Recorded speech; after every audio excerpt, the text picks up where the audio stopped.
ఏపీలో జగన్ గవర్నమెంట్ ఎలా ఉందండి? ఏపీలో చూసారు కదా మనం జనాలకి ఎట్లా ఉంటుందో, పాలన ఎట్లుంటుందో చూసారు. జనాలకు కూడా అర్థమైంది. ఇంకా ఈ పాలన వద్దని దింపేద్దాం అనుకుంటున్నారు.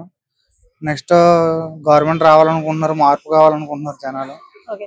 ఏపీలో జగన్ ఈ 4 ఇయర్స్ ఏం చేశారు? 4 ఇయర్స్ లో చేసినారని పేరు ఏదో అన్నారు, కానీ అందులో వాళ్ళ స్వార్థం తప్పించి ప్రజలకు ఉపయోగపడేది ఏమి లేదని తెలుస్తుంది జనాలకి. ప్రతి దాంట్లోనే లంచాలు ఉంటున్నాయి, అన్ని కామన్ అయిపోయింది. ఒక పథకం ప్రవేశపెట్టారంటే అందులో ఏదో ఒక లోపం ఉంటుంది.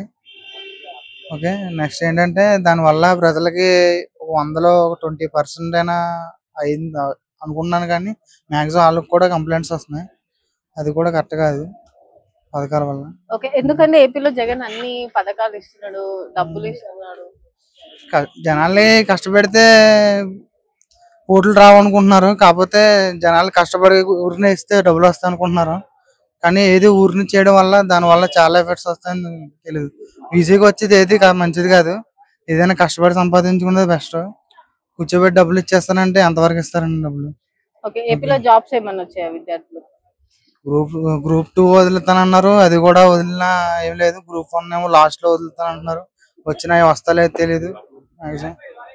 లాస్ట్ కి వచ్చేసరికి ప్రజల్ని మచ్చి చేసుకుంటాకి వదులుతున్నాడు అనిపించి జనాలు కూడా అర్థమైపోయింది.